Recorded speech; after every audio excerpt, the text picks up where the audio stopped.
For 19 years, Lynn Walker lived in silence. Not literal silence. The wind still rustled the trees outside her porch, the old floorboards still creaked, and the kettle still whistled at 6:15 every morning. But there was a silence deeper than sound, the kind that comes when a question never gets answered, when someone you love leaves and never comes back. Her husband, Staff Sergeant Daniel Walker, was declared MIA during a mission in Colombia in 2004. Missing in action.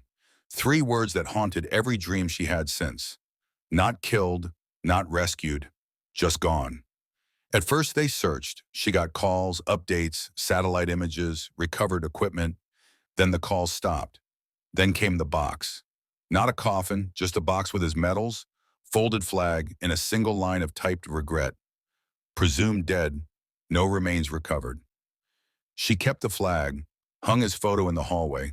People stopped asking after the 5th year. Even the Army did. But she never stopped waiting.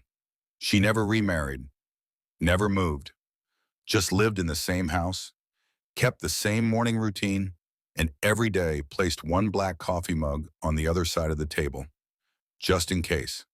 On a Tuesday in early spring, someone knocked on her door. Not unusual, except she wasn't expecting anyone. She looked through the peephole. A young man, maybe 20, wearing a jacket too thin for the breeze, and around his neck, a chain. Dog tags. Her breath caught. She opened the door just 2 inches. "Can I help you?" The young man looked nervous. His voice was soft. "Are you Lynn Walker?" She nodded slowly. "Yes." He reached into his pocket, pulled out a folded paper. Hands shaking, he held it out. "My name is Javier. My mother passed away last month. Before she died, she told me to find you." Lynn opened the door wider, took the paper. It was yellowed, torn, a photo, her and Daniel, taken in 1990 and standing on a beach. He was holding her, laughing. On the back, in handwriting she hadn't seen in nearly 2 decades. "If something happens, find her." Her knees nearly gave out. She looked up, eyes wide. "Where did you get this?" The young man, Javier, stepped back, unclipped the chain around his neck, held it out. Dog tags, Daniel Walker, U.S. Army, blood type O+, SSN partially burned. But they were real. She'd seen them 1,000 times in her memories. Javier's voice cracked. "She told me. He was my father." Lynn didn't speak. Couldn't. Her hands trembled. She stepped aside. "Come in." They sat at her kitchen table, same one Daniel had built. Javier looked around slowly, like every corner held a piece of a story he never knew he was part of. She asked. He answered. His mother, Marisol, had met an injured man in 2004, deep in the jungle, barely alive. American, didn't speak Spanish, couldn't remember his name. She nursed him back to health. He stayed, quiet, gentle, broken. They never married. He never left the region. When Javier was born, Marisol named him, said the man held him once, smiled, then left for town. Never came back. No one ever saw him again. But before she died, Marisol gave Javier the photo, the dog tags, and one message: "Find Lynn, she'll tell you who you are." Lynn was shaking. "He had amnesia?" Javier nodded. "I think so.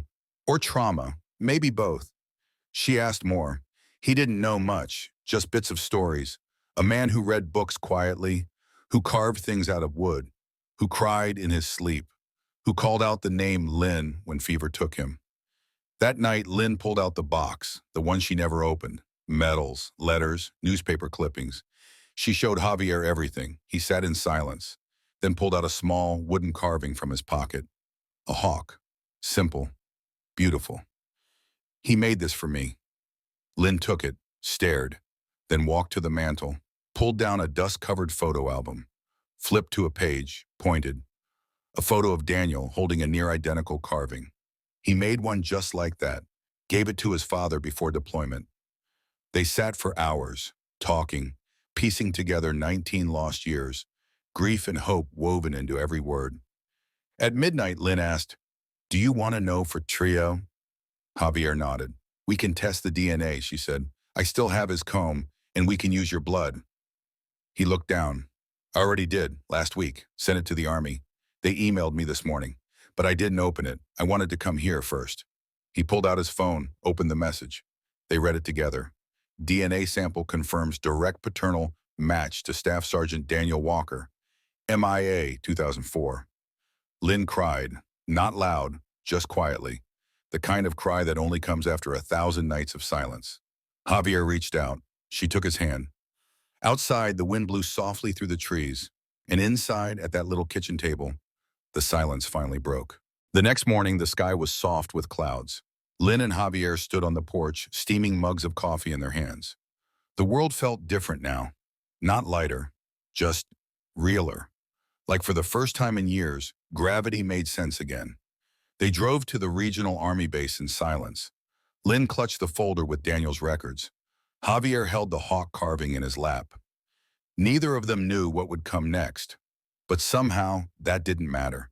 They were walking through a door that had been locked for 19 years, and now it was open. The staff at the base were respectful, moved slowly, carefully, as if they understood what this moment meant. A woman in uniform led them into a private office. She verified Javier's DNA report, cross-referenced Lynn's records, confirmed every detail. Then she looked up. This will update his file. Officially, he won't be listed as MIA anymore. He'll be listed as recovered deceased, and we'll add that he fathered a child during the period of separation. Lynn blinked. So he's not just a name on a wall anymore? The woman shook her head. No, ma'am, he's a father, and now his story is complete. They walked out of the office with papers. More than that, with truth. But there was one more piece. Javier turned to Lynn. I need to go back to where he lived, where I grew up. There's someone I want you to meet. 2 weeks later, they flew to Colombia, a quiet village tucked into the hills, wrapped in green. Lynn stepped onto the dirt path with trembling knees. The air smelled of wood smoke and mango trees. Children ran barefoot across the road. And at the edge of town stood a small house with red shutters. An old man came out to greet them. Senora Walker. Lynn nodded. You knew him? The man smiled gently. He lived here for 5 years. He worked with wood, sat by the river, didn't say much, but he was kind. Called himself Daniel. Didn't know more than that. But he always looked sad. Until your boy was born. Inside, the man showed them a wooden box. Inside, carvings. All animals, birds, wolves, horses, and one letter, written in broken Spanish. If I don't come back, tell her I loved her. Her name is Lynn. Tell my son I tried. Lynn wept. Javier held her hand. They stayed for 3 days, visited the river, the workshop, the place where he was last seen, leaving for town, never to return. No one knew what happened, just that he vanished. Back in the States, Lynn framed the letter, hung it next to Daniel's old photo, and beneath it, a new one. Her and Javier, standing in front of the house, smiling. On Javier's 21st birthday, she gave him the box, the carvings, the letter, the flag. He asked, do you think he knew who he was? She nodded. Not all the time, but when he made those carvings, when he held you, I think he remembered love, and that was enough. Javier enlisted that summer, not to follow his father's footsteps, but to honor them.